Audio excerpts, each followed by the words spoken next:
Hey, welcome to the Plant-Based Scratch Kitchen, the ultimate vegan brownie. I was doing some backcountry cycling in Utah, and I was thinking, carob is so underappreciated. I want to feature a recipe using carob. So let's get back into my kitchen. Here we are with my mise en place, all my ingredients in place. I have black beans, chopped walnuts. I have my carob.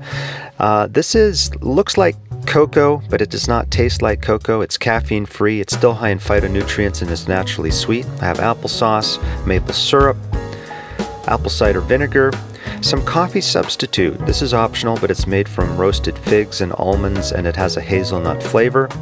I have my oat flour, some tofu, soy milk. You could use any kind of a plant-based milk you like. My salt, it's natural salt, and baking soda, and then vanilla. This is vanilla from Mexico. If you can get Mexican vanilla, it is fantastic. It's super flavorful. And then I have dates. My dates I'm going to use for my frosting. That's why this is the ultimate vegan brownie, because it's got a frosting. And you have to slice them to remove the seed. And I have about a dozen or so, and then I'm going to put them into some semi-boiling water for about 7 minutes to soften. While these soften, I'm going to move on to my dry ingredients. And here we have a mixing bowl, my oat flour, so this recipe is gluten-free.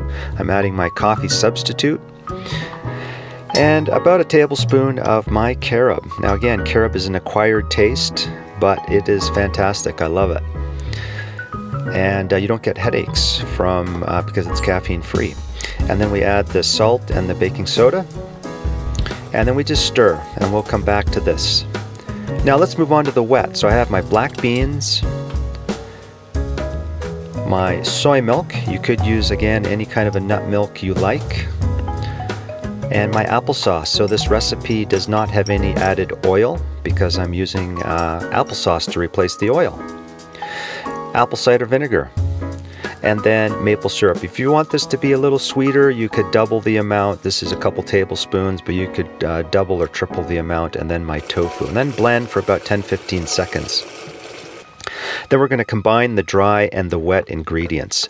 Now this recipe is absolutely fantastic. It's super high in fiber, high in protein, high in phytonutrients, but it's oil-free, gluten-free, and refined sugar-free. So how can you beat that?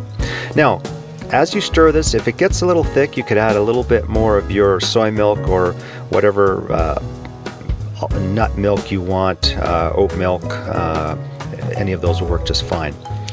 And then I'm going to fold in my walnuts. Now these are optional, but I like them for the texture.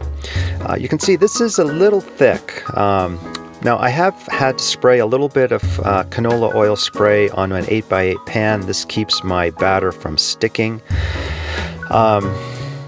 But if you want it to be a little thinner, you could put this into a 9x13 casserole dish. But here you go. We're going to put it in the oven for about 25 minutes at 350.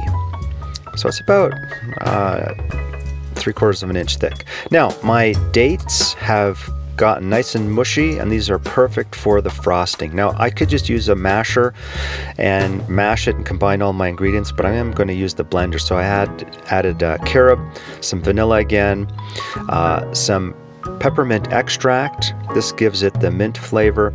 You could use some orange essence if you wanted to have a different flavor, and that works great too. And then my almond butter. Now, this is fantastic. People who love chocolate can't even tell the difference really at this point.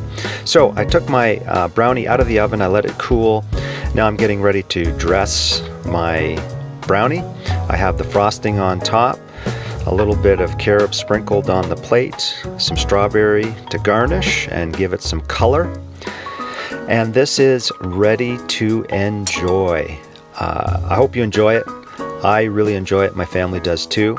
Here's the recipe. Just pause this and you can get the full recipe. Hey, thanks so much for watching. And if you want a fact sheet on the 6 pillars of lifestyle medicine, which nutrition is one of the key pieces, go to speakingwellness.com.